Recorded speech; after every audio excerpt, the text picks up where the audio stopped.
this part, learning this part, do I just say Yep. the meeting's now starting at Yep. 4:03? Yep. Of the cemetery committee, the official cemetery committee. Oh, wait a minute. So we're called to order according to that. So if we can do a roll call, and we'll start with you, Sue. Sorry, she had a Coke in her mouth. I'm sorry. Sue Polyjura. Yeah. Carrie Rubenstein. Susan Sterry. Chris Benesic. Michael Griffin. And we have some guests with us today. Richard Adams is with us, and he's going to speak about 20 minutes on the history of Union and North cemeteries. He actually knows about every large cemetery in town, but he's going to stick to that subject at this point because it's relevant to what we'll be working on in the near future. Do you want to, sorry.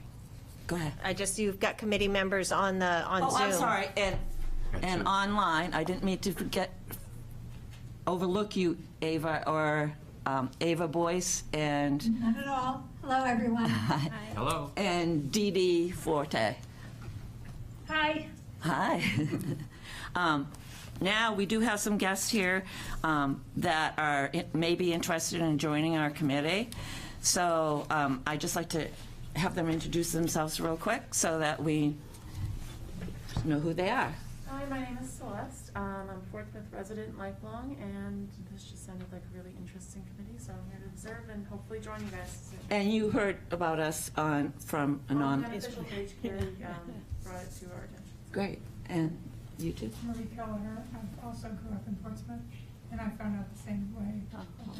It's Great. Yay, Facebook. Yeah. for me. Yay, social media. Which, and I like to thank you, Carrie. You and I got another email, and I responded to her, so I'm waiting to hear back. So Well, there's a lot of ways we can reach out through social media. absolutely. So next in order is the approval of two sets of minutes, January 6th and why does it say December? January 6th and the February. Yeah, we're going to have to wait on those because we don't have the quorum. Okay, so that's what I. Yep. What is the number for the rules on a quorum again? It's 7 for this committee right now. In person. Yes, in person. How many people do we have total on the committee? 9. I counted 9. Duncan hasn't gone through, but. Right, so we're one. 8 of the Yeah, 9. I brought the list. Yeah. 2 1, online. 2, 3, 4, 5, 6, Yeah, I 7, 8. Yeah. Okay. 9, but there will be 10 once Duncan Oh, Duncan is makes official. 10. Duncan Yeah, makes he's- 10. Yeah, he just, Monday night, he'll be official. So we don't have to worry about the minutes at this point, but I did send out copies to everybody, so you can review them before the next meeting. Before I introduce Richard, I just wanted to let everyone know that Cynthia, who is in Suzanne's office, officially put us on in this room the first Thursday of every month at 4 o'clock. So we now have a standing meeting time in place. It doesn't mean, if something comes up that we can't change it or something, but that's going forward, that will be our time and place to meet. So it will make it easier for everybody. So now I would like to introduce Richard Adams.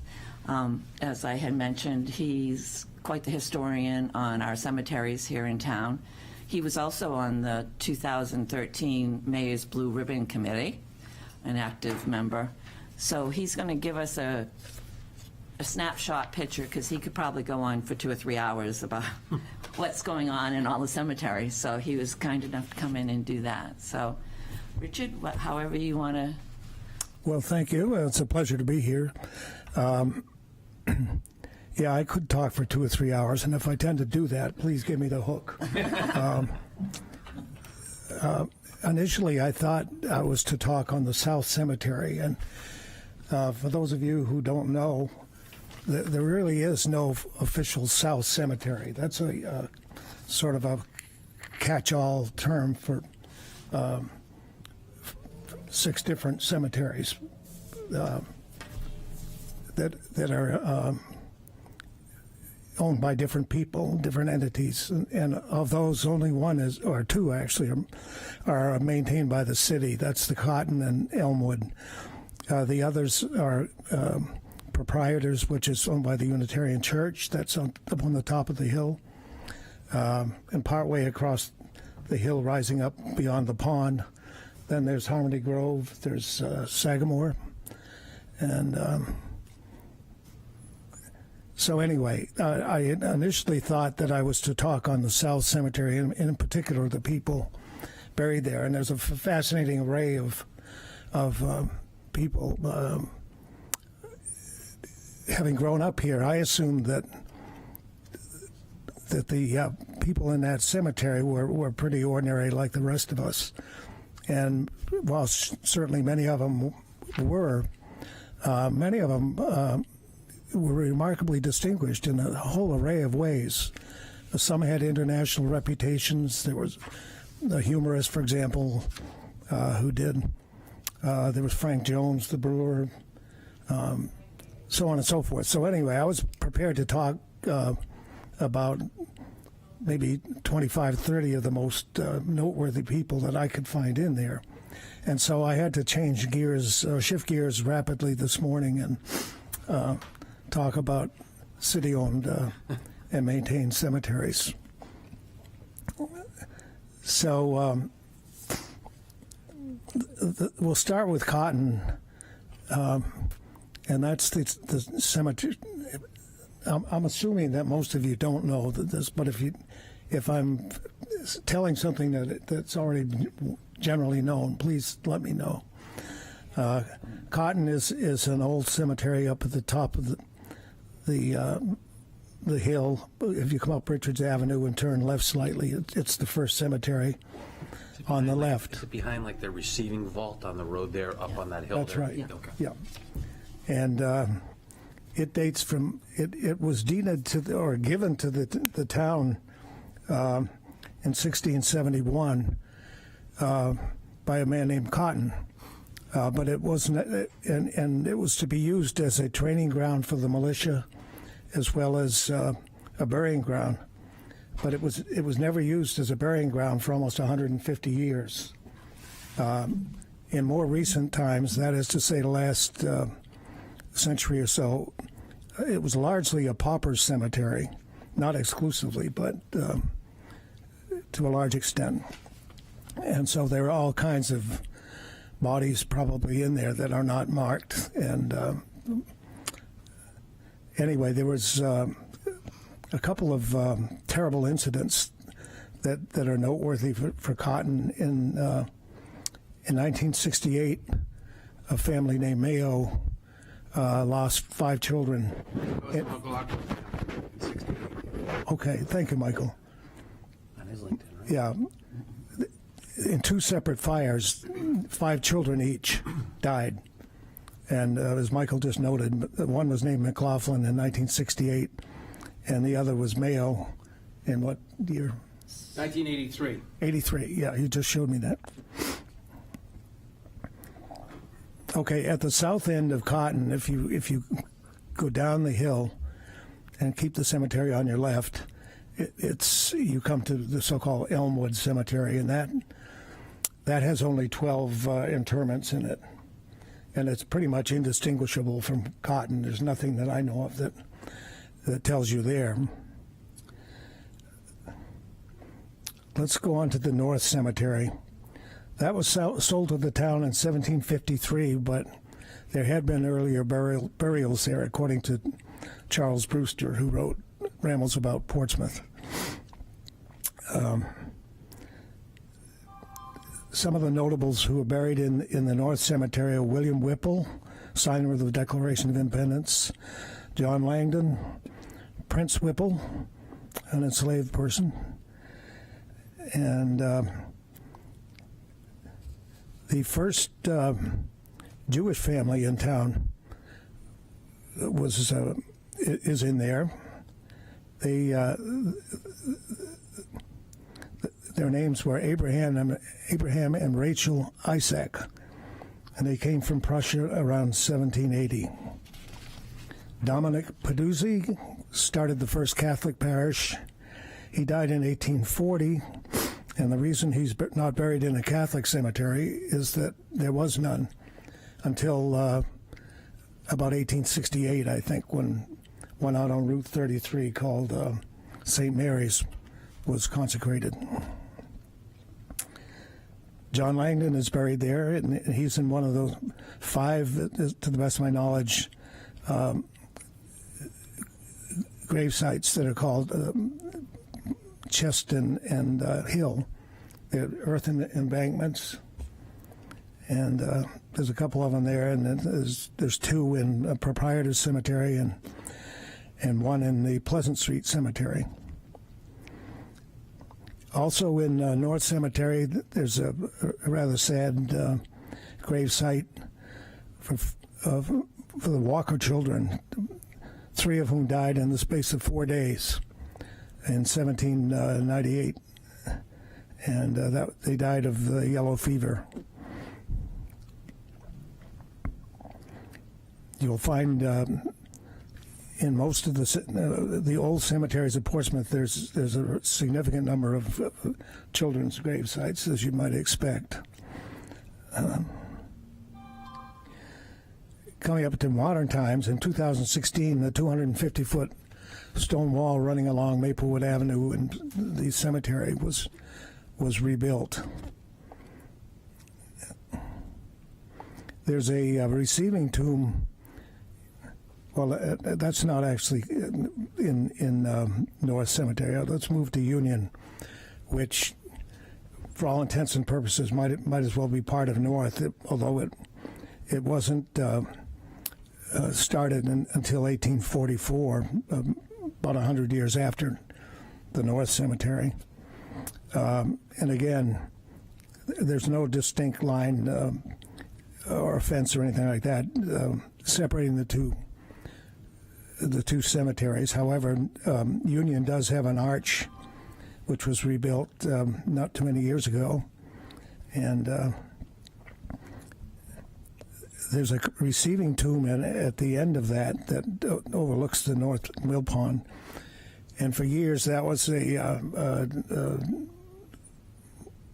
haunt of vagrants and other undesirables. And so just a few years ago, the city took that apart, and it no longer has a roof or even a back, but they retained the front of it to give it the sort of antique look. And I just was down there the other day and noticed that there's a lot of graffiti on the front door. Mm-hmm. So that's... Richard, can I ask you a quick question about that? Was that part of what took place in 2016 when they were rebuilding the wall there in front of the 2 cemeteries?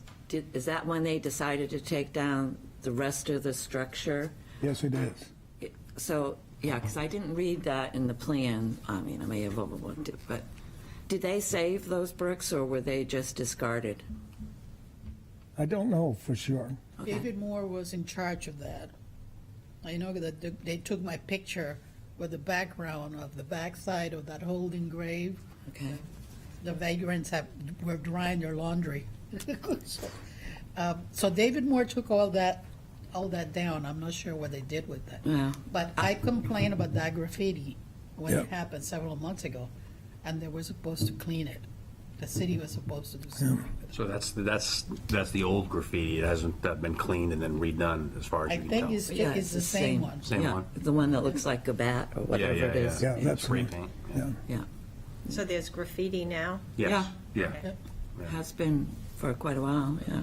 It's either a mask or the mask of the Punisher, or, is Something, yeah. one of those things. I couldn't figure it out. Yeah. I think the initial plan was to rebuild that receiving tomb, but they found it would be far too costly, and there wasn't really much to be gained by that. So Anything anymore. Yeah. what they came up with, I think, was a nice compromise solution, and So when you look at it from the front, it looks like a receiving tomb. Oh, yeah, no, I've been in quite a bit. I have a question. So what's a receiving tomb? It's a tomb where bodies are placed that can't be buried immediately for one reason or another. Most typically, it would be in the cold weather in previous times when it was too hard to dig a grave. Okay, thank you. And up on South Street, below Cotton Cemetery, there's a yellow wood frame building, and that's owned by a funeral home. But the one next to it is a city-owned receiving tomb. That's an older one, right? It's quite old, isn't it? The It is. metal ones, the 3 metal ones. Yeah, it is. And several years ago, one of the metal doors came off, came apart, and it had been replaced with a wooden door, which in turn rotted. And so I had occasion. I've always wondered what it was like inside those things, and I looked, and it was clear that quite a few coffins had been placed one on top of the other, and they had collapsed over the. I mean, most of them dated from the early 1800s, and so there were skulls and bones lying all over the place. Was it really? Yeah, How long ago was that? probably 7 or 8 years ago. Oh, wow. I never heard about that one. Well, you wouldn't have. Well, no. Well, I mean, I live here, so sometimes I do hear rumors and things. Yeah, but it's not the kind of thing the city would want promulgated. Yeah. Attracts a lot of weird people, I'm sure. But I was struck by how well built the thing is. It has an arched brick roof. It looks very substantial. So they repaired that and did something with They put a new wooden door on. the coffins are probably just still in there, all collapsed? The coffins? that are in Yes. there, yeah, they just cut it. Okay. Well, they do that, whether they're in the ground or not, But So were these? Do you think these were like unclaimed remains that were just no. left there? It was a family. The family name was Loud, L-O-U-D. Oh, it was a family. Okay. Yeah.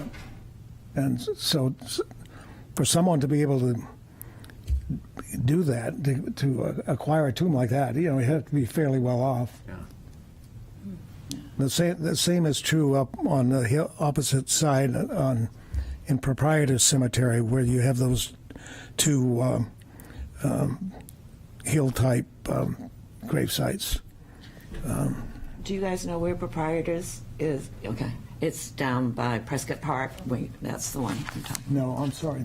That's Point of about. Oh, Grace. Point of Grace. Proprietors up in the South Cemetery. Sorry, wrong P. If you enter the cemetery, Proprietors is on the right. No, yeah, I know, yeah. Yeah, I'm just telling them. Oh, yeah, And sorry. Cotton is on the left. Yeah. So Richard, those burial vaults, and I live close to North Cemetery. I'm over there quite a bit. Those tombs of John Langdon. I think it's Yeah. Sherburne family as well. Has in any of these past commissions, because they're in various states of decay and stuff. Has anyone ever gone in, done any assessments on those vaults in North Cemetery, as far as you know, or they've been closed? Not to my knowledge, no. Do you know, Susan? No, I don't know that, but I think part of that is part of the RSA's. You have to have a reason. I have a copy, and there's about 45 different directives that tell you what you can and can't do within a cemetery, and vaults and all of that. And I would think it would probably come under, you'd have to have a reason to go in there and get permits and do all of that stuff, unless you did it illegally, but.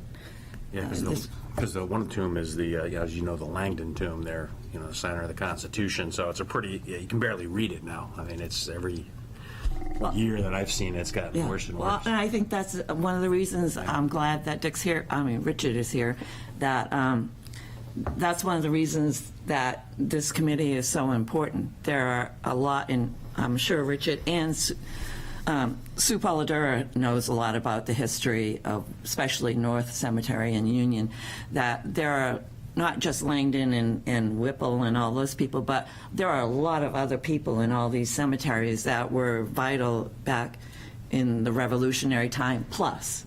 And I would say revolutionary because I'm a DAR member, but that's, I think, to sell it to the community, we have to have some sort of focus, and historic is great, but I think we have to define it just how historic they are. So the more information and names and the history of it to put behind, that we can get and put behind when we're going forward, it would be really vital, because essentially my personal opinion is everyone that's buried in a cemetery prior to 1800, well, no, the Civil War, were vital in establishing this country. You know, the revolution didn't end just in 1776. It went up until, I think it was finally settled in 1850 or something, the last remains of it. But that's something that we can, because we're such an old, we're part of the 13 colonies, that's something that we can really wrap around and you know, patriotism to the community. So Yeah, and that's real important, and I'm just amazed. I mean, I'm not a lifelong resident like a lot of you guys are. I've only been here 3 years, but, you know, a student of history and just talking with people, so many people, I'd say a vast majority of people have no idea, like, what's in that cemetery and the, you know, the patriots and the history. So as we start, I'm sure it's on our list, and we're going to have to start really getting to brass tacks soon, but, like, awareness. Just the awareness of what's in there. It's not just a place to walk your dog, or, you know, you drive by it every day and, oh, it's pretty old. I mean, I drew by that place for 30 years before I realized that after I started Who's in there? studying the Constitution, I just started wondering where they were buried. And I'm like, I drove by that place for, I don't know, I don't live very far away from it. And I was like, they're here? I was so surprised. And then I became embarrassed that I did not know that. yeah. But I had given tours of people that had been here all their lives, and they did not know who was buried. Yeah, I've talked to so many people too, and they have no idea. They're like, you And know I- that? Yeah. yeah, and just to clarify for our guest here, we all got it on the committee when it was Blue Ribbon for various reasons. As I said, Daughters of American Revolution, I applied to that. So I started researching where my relatives are buried. And when I went to all these different cemeteries, I was just so astounded how you couldn't read the headstones, how they were broken and all of this and that. So that was my commitment. Sue is a big advocate of, I shouldn't speak for you, but a big advocate of North and Union cemeteries and the history involved in that. So, and Michael is part of the big South Cemetery conglomeration, I would call, as well as Richard's a big historian and a part of that family too. Carrie did some research. She's new to town and did Oh, research. wait, though. My family's been here since the 1600s in Cape, Right. in Cape Elizabeth, and my 9th great-grandfather is buried behind Fort Constitution. Right, and that's what I was going to say. You Not came in a searching. graveyard, not in a graveyard, but Yeah. Yeah, you came searching. So we've all had which I think is great, various reasons why we wanted to start something like this. So just to give you another perspective of who we are and what we do or hope to do going forward. I think we interrupted him. Sorry. Okay, I was, Before I came in, Yeah. did you give your background? Because I don't know much about you. I hope you don't know anything. Let me Google you. I probably can find some things, but yeah. Well, I grew up in Portsmouth, in the second house down from South Street on Richards Avenue on the right, going towards the cemetery. Okay. Went to Portsmouth High, graduated about 100 years ago. Susan was way behind me. Welcome, Christopher Columbus. I went to Harvard College on a Navy scholarship. Cool. I became a Marine Corps pilot, flew in Vietnam, and then I went with Eastern Airlines. And when Eastern went bust, I came back here because I have family, including extended family like Michael over there. So Because you're related. Oh, no kidding. Yeah, the Okay. cousins. I've been quite involved with in volunteer activities with the city. I mean, with the Athenaeum, for example, the Wentworth Gardner House, and so on and so forth. Great. And he So does honored to have walking, you. he does walking tours all summer at the Oh. various point of graves. I've seen your, Yeah, I've done that, and I do the South Cemetery, and I think you might find that quite interesting, because as I said, I used to work in the South Cemetery as a kid. I started raking leaves when I was about 10 and graduated and finally reached the August heights of gravedigger. It was quite a source of pride to me. And Somebody's got to do it. It's an important role. so, unsung heroes. You still doing it with a shovel, or did you have a backhoe? yeah. All handwork. All handwork? So he worked for my father. Just going on to back to Yeah, you have, that's why, yes. back to the North Cemetery. There's one grave you probably shouldn't make any effort to improve in any sense. That's that of Thomas Packer. Does that name mean anything to you? Yeah, I think that's his son, though. Is not. Is it? Is not the sheriff. I think that is the son of the Sheriff Packard. Of Ruth Bly. Yeah. Okay. Sorry. Well, No, these people don't, I just happen to know, yeah. Well, the Sheriff Packer that I'm referring to is the one who officiated at the hanging of Ruth Blay. Ruth was a woman from Southampton, New Hampshire, who was accused of murdering a child, a newborn, and she contended it was stillborn, and we'll never know, of course, but. Anyway, she was charged to be hanged, and they brought her in a cart from the jail downtown up to the hill above South Street. We don't know precisely where the hanging took place, but according to Charles Brewster, it was at the highest point of that rise. There was supposed to be a huge tree in there. Yeah. Well, of course, hanging in those days was even worse than it became to be later, when at least they made an effort to break your neck. In this case, they put you on a cart and pushed the cart away, and you'd strangle.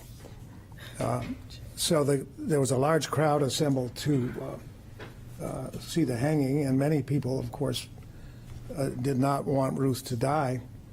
And they begged the sheriff to hold off because it was felt that a reprieve might be en route at any moment. And in fact, one was. A horse arrived, lathered, and come from Exeter, and it was too late. Ruth was hanged. And this Packer, I don't know if he actually said it or people of that era, attributed this to him, but he said, "Am I to lose my dinner?" And he said he wanted to get it over with so he could get home and eat dinner. And he said, "Am I to lose my dinner? This woman for to hang. Come draw away the cart, my boys, and don't stop to say amen." So the crowd, of course, wanted to kill Packer, and they burned him in effigy and so on and so forth.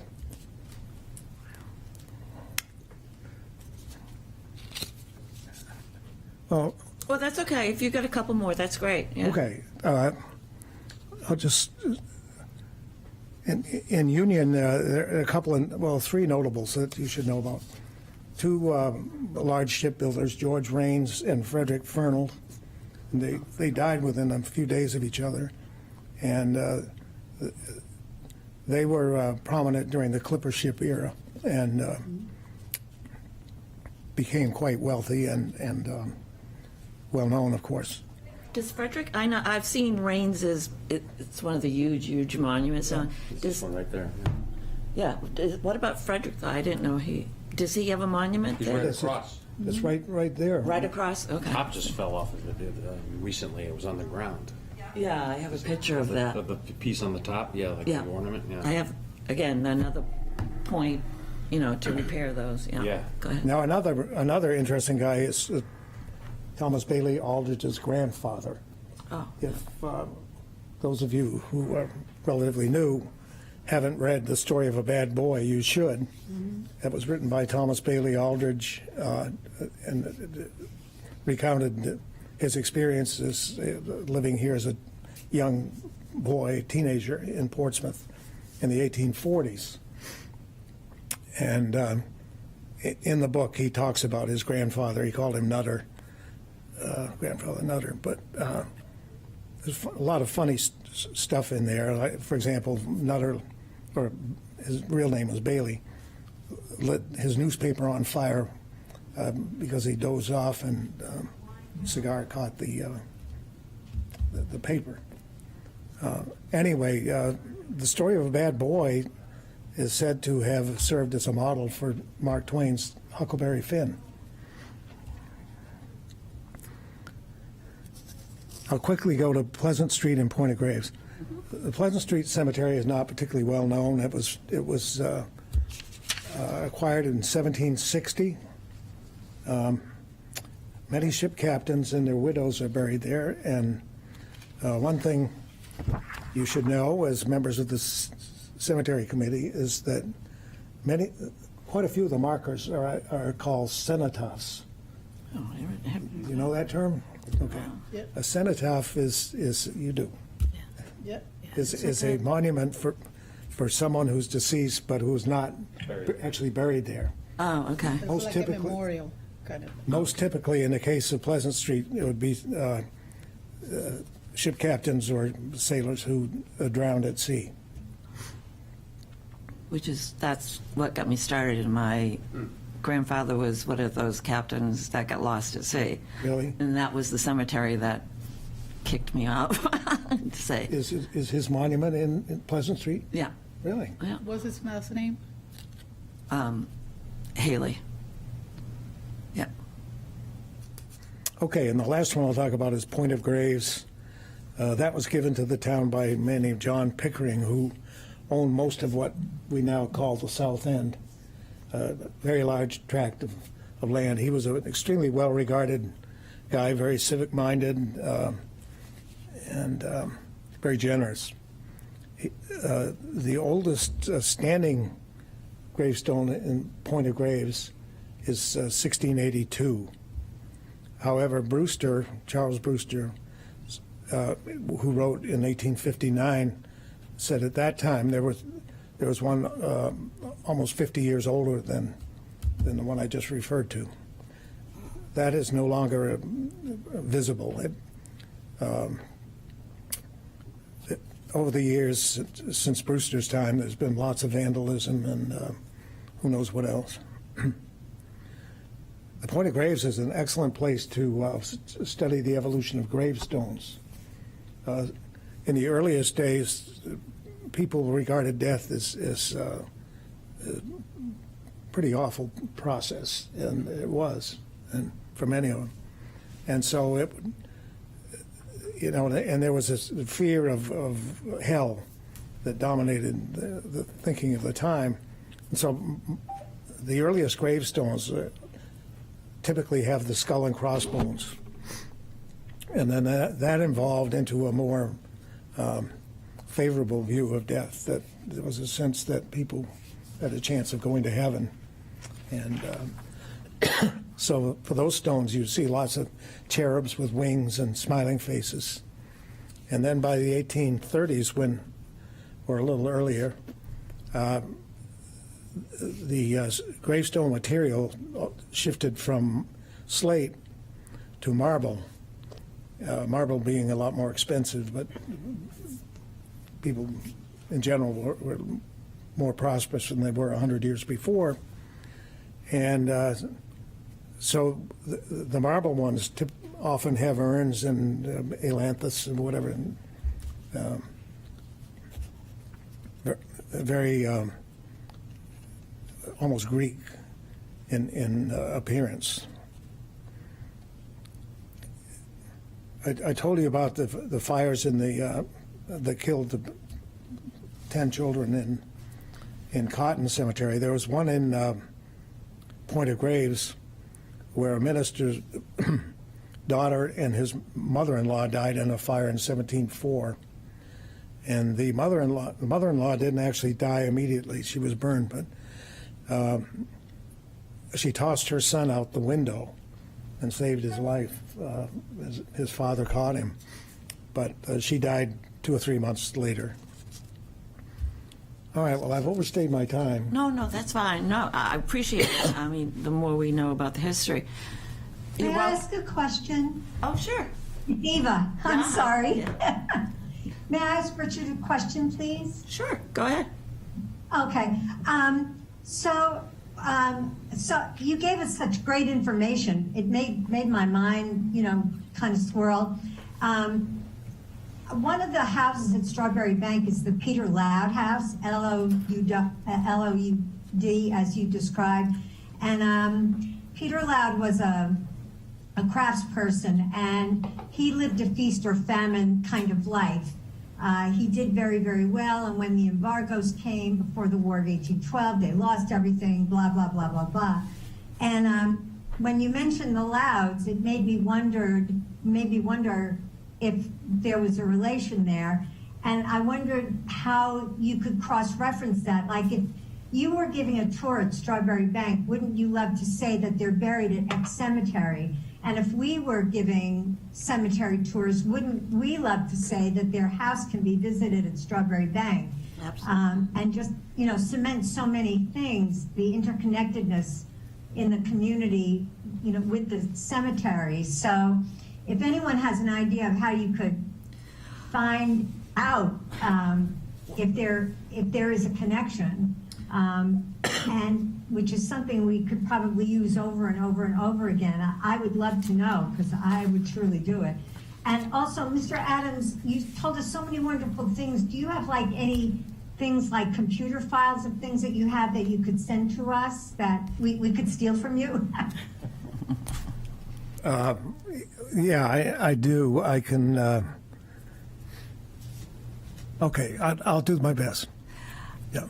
Ava, I was going to say, to get way back to when we did our 12 points of what we were, the individual groups and what we should focus on, that does fall in one of those categories. Yes.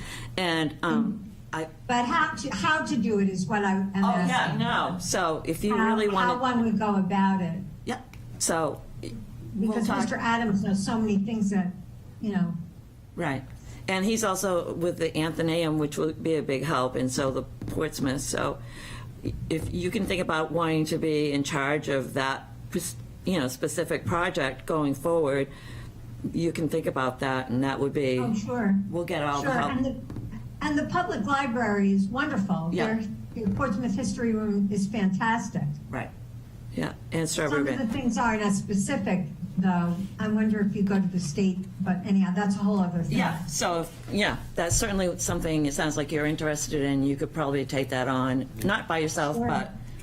I would also suggest going to the Athenaeum, as Susan just said. They have a very knowledgeable staff and some resources. Yes, I've been, so Have you? I'm aware. Okay. The house that I currently reside in Portsmouth, I learned a lot about by going to the Athenaeum, and one of the families that lived there is in South Cemetery, but which one I don't know, but they're in there, and I learned that through going to the Athenaeum. All right. So how do you connect Thank with? you. Oh, sorry, I'm just to interrupt. Thank you, Ava. Yeah. How do If you speak um, into the mic a little bit more, it might catch, you can pull that mic. How do you connect with people at the Athenaeum? You- I mean, or who should we talk to? Oh, well, in the hours and days that they're open, there's always someone at the desk when you come up into the research. Upstairs, yeah. room. Okay. Yep. And So- they'll help you research anything that you. They do recommend that you call them first to make an appointment these days. So. Yeah, they haven't canceled that yet. So. Thank you. So one of the things that I've just been thinking about and looking at your notes of the subcommittees, there's obviously a lot of fundraising that needs to happen at some point, probably soon, to augment the money that's put aside right now. And then the other thing we've talked about is just the general, awareness of what's going on, what the mission is. And then I've heard, Sue, I know has done tours, you've done the tours. So maybe this is for you, Susan, how does the city look at organizing tours that are more, Funny you should talk and about taking that. in revenue at the same time. Funny you should talk about that. So tours and revenue. And Right, people no, awareness, I get it. All of us are very new to how the city politics works. And truly, we are in growing pains. I mean, this is equate on the it fly. to, or getting a baby out at the end of 9 months type thing, because there's just we're really in fact finding. We're getting as much information from everybody that we can, learning what policies and procedures that we're going to have to go through. We've really done a lot of groundwork, and by having our 12 focus points, which breaks down the fundraising, marketing. cleaning and all that sort of thing, is all going to start pretty quick. Because this week, thanks to Suzanne, we are now I submitted a request to have a meeting with the city council. And this first one, how it goes is, and Suzanne will correct me if I'm wrong, I requested that we could talk to the city council to do a presentation on exactly what we're all about, because the city council, just about all of them are brand new. So, and you add that we're brand new, we just need to get ourselves out there. So I put in a request, it's on the agenda, that the city cemetery committee wants to do a presentation. The council will vote on it, right? And set up a time? So, yep, on the agenda, under presentations and other communication, is the communication you sent me, Susan, with the backup information of some of the history of the work, or the document you had prepared. You guys have it, our projection, our historic project. It's 23 pages with all the pictures. She sent that to get on the agenda so that the city council could consider it. Mm-hmm. And so it might be, it wasn't clear to me when you wanted the presentation. So I think if you would like, I'm happy to convey that, to the mayor, that you would like them to consider setting up a time for a presentation at a future council meeting.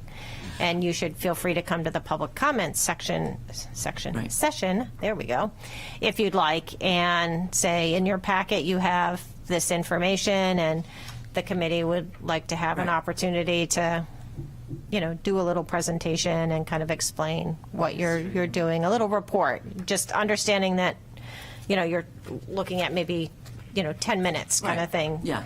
But I think that would be, I'm happy to alert the mayor that would be the next step you'd like, but they do have the information that you provided. Yeah, absolutely. We don't have consensus anyway, but if everybody doesn't want to do it, let me know later. Yes, I would like to do that, so it'll go, I will come, or whoever wants to come, and just speak briefly about, what the cemetery committee is all about, and, right, just a brief. Why don't you do this? Why don't you and I can talk offline? Okay. And I think you have 3 minutes at public comment to say, in your agenda packet, you'll have background information on the cemetery committee, and, this is an opportunity for you to get to know the committee, and we'd like to set up an opportunity to do a presentation, a 10-minute presentation at a future meeting. Right. And so that'll give you time to... Right. Prepare some. How does that translate into the capital funding? When is the budget finally determined? So the capital improvement plan is scheduled to be adopted on Monday night. So in the CIP right now, I believe, is the original $25,000 Right. that was put in by staff, as part of building out the budget. And then there was a request by, maybe it was Councilor Kennedy? Yeah. for more than that, but that was just a request. So the city council would have to vote on Monday night to increase the current allocation of 25,000 to a bigger number. Okay, well, I can talk to you offline about that, Yeah. how we do that, but this is the steps we're going to have to go through. So, so everybody on the council knows what we're doing. So, I mean, it's hard to ask for money or for them to confirm our plans if they don't really know us and what we're all about, which is the second part of the procedure, because we have, the state of New Hampshire approved an older application, we resubmitted it, that Union could be put on the New Hampshire registry. And the paperwork came through that it was a viable presentation or application. And Suzanne now has that. So that, again, has to go before the city council, and that is on March 21st. Well, that's what we're aiming for, but I'll update you on Okay. the pieces that we're putting together for that. Right. Yep. So, When you're ready. yeah, and then I'm so glad we have all the ground, we've done so much groundwork. And then the other part, what was the other? It just went right, it wasn't on my thing. Oh, the cleaning, which is on here also.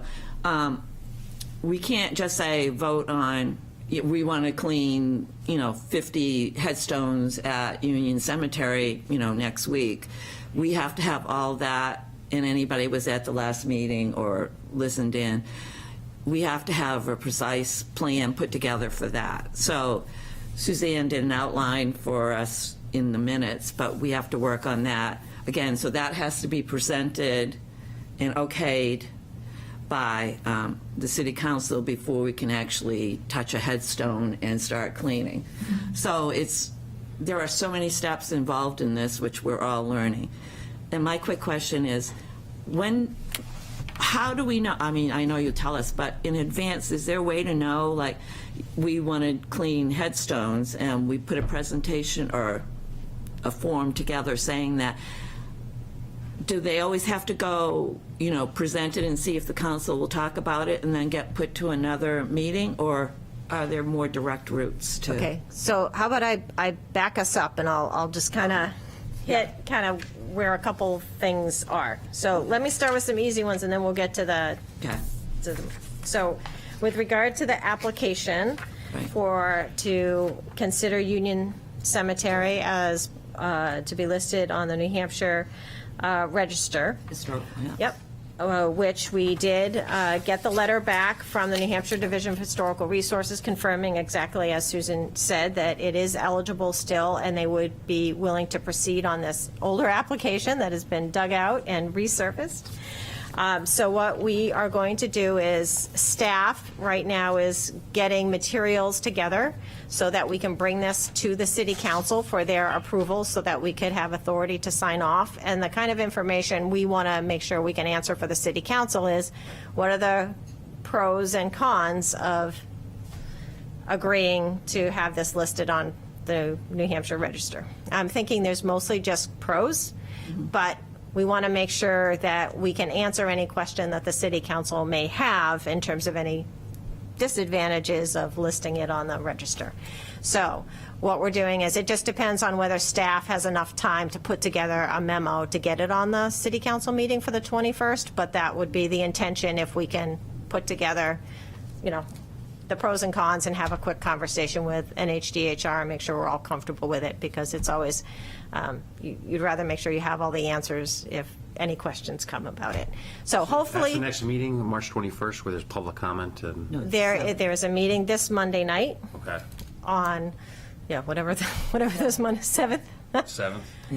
And that's where the original, I would say, communication to the city council is, the one that Susan put together with a little packet of information on some of the, cemetery committee's work. So it's kind of like the introduction, and then can make the request for a more formal presentation, of 10 minutes or so at a future meeting to kind of help this move forward. So this may be on the meeting agenda for the 21st. It really is somewhat dependent on whether staff can just feel comfortable enough that we can answer any question that might come up about it. So I'll keep you posted, though. I'm happy to send out a communication to the whole committee so you would know if it's appearing on the agenda. Normally, agendas are posted on the website the Friday morning before the next meeting on the Monday night. So, Be tomorrow morning. yeah, it may even be up tonight Okay. for Monday's meeting, but usually no later than Friday morning. So you'll know, but I'm happy to send out a communication so that you guys will know if it's on the agenda or not, in case you want to speak to it in public comment. Because the way things typically work in a city council agenda is there's a section at the beginning of the meeting for public comment, which is 3 minutes in length. You identify who you are, where you live, and then, make your statement in support. So that's why I will put it on my notes here I was getting to at, let if you there's guys any know. public comment that we can Yeah. all do on Yep. Monday that you get Or- help with this. Yep, or Start what, the thing rolling. Yeah. yep, I have a so, question. Uh, You said that they're voting on the CIP on Monday? correct. So if we are asking for more funds, Yep.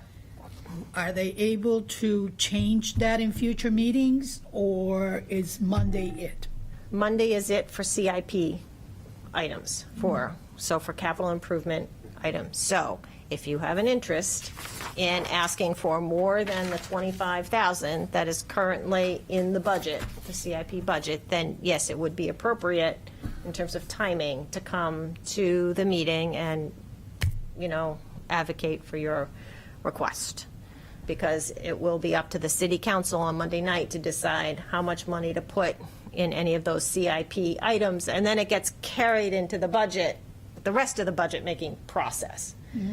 Now, there is, sometimes things can change later on, but generally, improvement funds. the plan is you try and set that CIP plan first so that you're not making changes later. It's not to say that they can't, but it's not the best practice. You try and get that number in there so that you're not going back later as you're trying to do the other parts of the budget.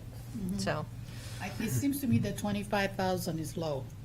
and you Given- are free to advocate for a different number. Given the amount involved, it's probably what we are going to be using, maybe 2 cemeteries to clean up headstones.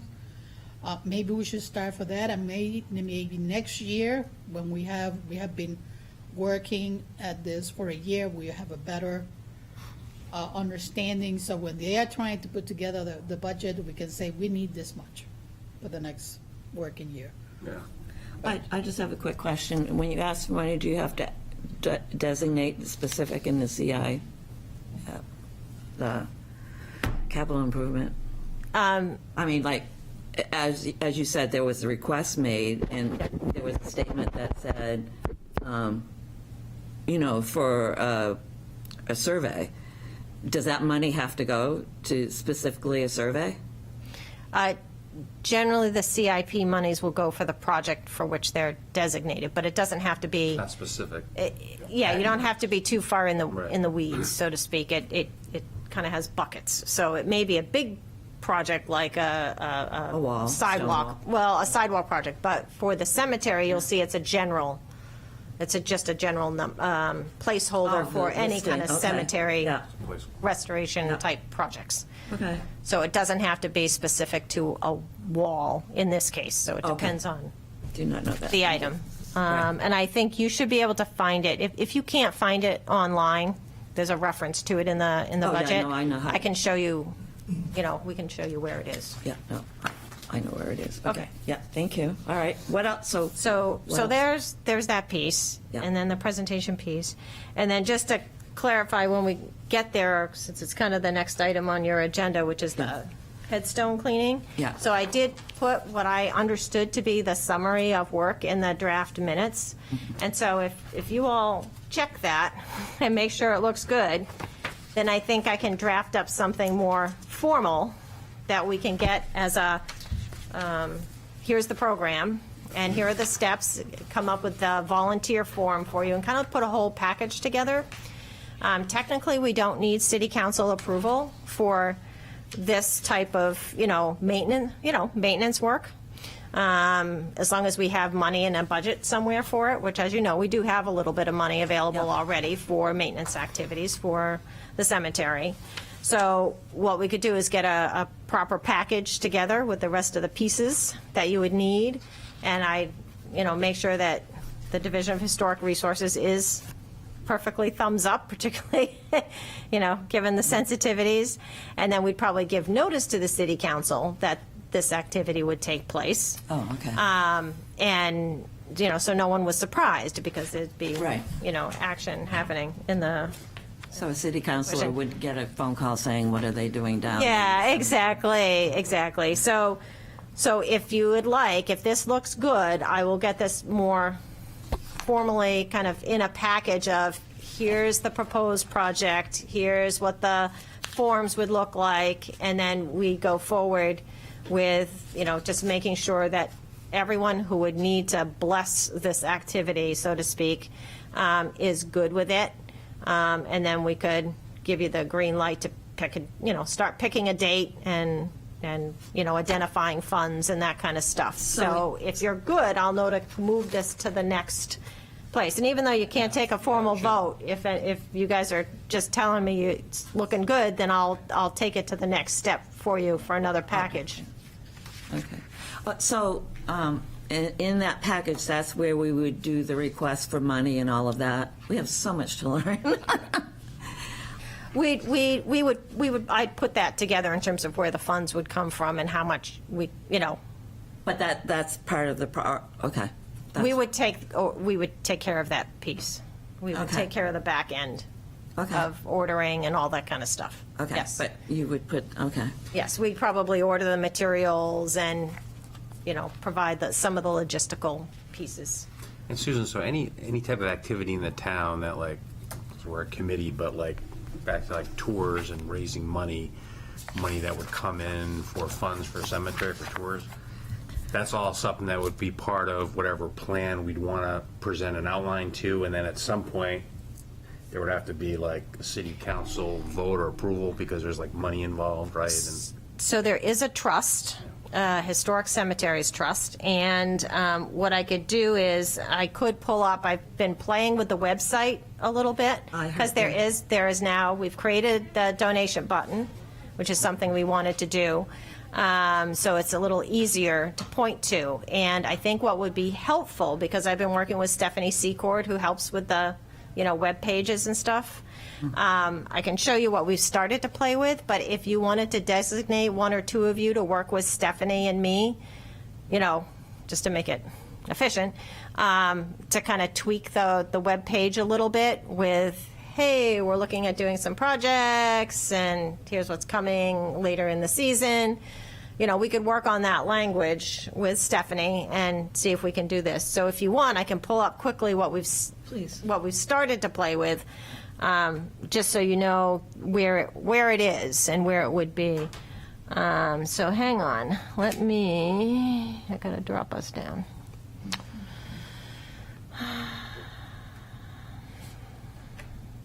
And hopefully I don't disconnect anyone on Zoom while I'm doing this. So my apologies if I do in advance. Okay. So let me screen share. Okay, let me drop this, close. All right. Oh, yeah, that's on that property. Okay. So we've got, if you go under government, and then there's boards and commissions. And we made one for cemetery. Oh, you know what? She may not have it live yet. I just realized she didn't make it live yet. Anyways, we're putting in here a cemetery committee listing. Yeah. And then it will go and take you to a page. I just realized we've been working on it, but I didn't make it live. And there are buttons. There's like a description. There's a nice picture of Point of Graves. And then we were going to put a little blurb that says, here's the committee, and, there are some projects that are coming, and then there's the donation button. Good. And then there's a little place where you can click to then take you, to the Parks and Greenery page, Yeah. where it has all of the cemeteries, including the African Burying Grounds, committee and Yeah. their work over there. So it's going to jump you to the old page, but you can come through the New page. new page for the cemetery committee and put the donation button somewhere very visible. I just need some verbiage really to invite people, to encourage people, Yeah. to let them know that there's something new happening. Give us So- your money or your taxes will go up. No. So, Just joking, sorry. anyway, so I think it would actually be helpful to have one or two of you as kind of a little working group to work with Stephanie and me to build that out. But we've started to mock it up. Great. So, And in that process, just real quick, does that get us on the front page of the city clerk where she has the links listed down the side? yes. So you'd start there, and you could click on cemetery committee. So that first page. Oh, the first page of her. Oh, okay. Yeah. I thought, I misunderstood. I thought you'd still had to go to DPW. No, so. no. Oh, okay. It would click over. Like if you keep clicking for more information, it's going to take you to where the rest of the detailed information is. Fantastic. And we could consider other. We were just trying to look for the quick way to stand something up, and make that donation button, put it up front, and like I said, we really just need to come up with some verbiage. I think Right. that encourages people and lets them know why they would want to contribute there, and then you could start to link to that page. Right. So that's my thinking. And Stephanie does our Facebook page too, so. Right. Oh, okay. That's great. So those were the two things you wanted to do, right? Yep, just to bring you up to speed and make sure you guys were good with how I've outlined things. Yeah. So that I can take it to the next step and we'll get some, Right. hopefully some approvals. Yeah. So even, we did go out of order, which I don't think it's terrible, but we'll try to stay in order next time. Anyway, so we did, Mr. Adams spoke to us, the Headstone plan, just, I think offline we can probably do who wants to, join a working group for working on the page and for working on getting more information, how to connect it, and who might want to work on the 400th. We still have a little time. Do we, again, because that's a city thing, if we make out an application, do we have to get that approved? An application for what? Sorry, I missed that. 400th committee? She said we had to make out an application so that we could be a part of the committee. Oh, I'll talk to you offline. okay, about yeah, all right, I'll Okay, talk to you didn't- offline about that one, too. okay. For the 400th, Yeah, Sue? yeah. Right, we have to make an application, right? Right, by June. So Right. we have a little. Right. Okay. So, but again, we can check into that. Luckily, that's not my committee, so we'll talk and I'll, All right. Well, We'll figure that one out. We don't want to break any rules or go out of line, or not break rules, but get held up because we're not following the right procedures. So that's basically the reason why it's real important that we thankfully we have Suzanne. So so I think at this point we've covered everything. It is almost 5:10. Does anybody have a quick question? We can go offline to figure out, email each other to figure out who wants to be on what group. Oh, also we well, can. we don't want to do too much by email, remember, because that creates a meeting. No, yes, I would. Are there a couple, do we know if there's one or two people who right now have a sense of wanting to work with Stephanie on a little blurb? Yeah. Okay, Carrie? Yeah. I will also. Ava, okay? When are you back, Eva? March 25th. Okay. You must be down south, Eva, then. I am in Arizona visiting my son, a long delayed from COVID Well, nice. visit. That's great. Enjoy. Thank you. I'm happy to be here. All right, so I'll work, if it's okay, I'll work with Ava and Carrie and Stephanie, and we'll see if we can finish the mock-up and, Yeah, Yeah. that's great. That's absolutely Yeah. great. Yes, Dick. Can I make a quick observation? I think this committee's off to a great start. I see good things ahead. I was on the first iteration of the Blue Ribbon Cemetery Committee, and we started out pretty well, but we had some members, 3 to be exact, who are not used to committee dealings and compromise. And believe it or not, the meetings became so contentious that Broke up? I went to Mayor Farini at the time and told him that and asked him for assistance. And he said, I'm just going to shut the committee down, which he did. So I'm glad to That's see what it's renaissance here. Were you But- chairman of that, of the Blue Ribbon? I became at the end. Beautiful, But it occurred to me that it's no wonder that nations can't get along when you can't get along in a committee of 12 people or so. Yeah, right. Yeah, exactly. Well, this has really been an education for me because I come out of the business world. I think you do too. And I'm just, I mean, it's like, let's just get it done. Let's go Yeah. do it. That's what I'm saying. Yeah, I'm out. and, Just start scrubbing let's stuff. start scrubbing and raising, Yeah.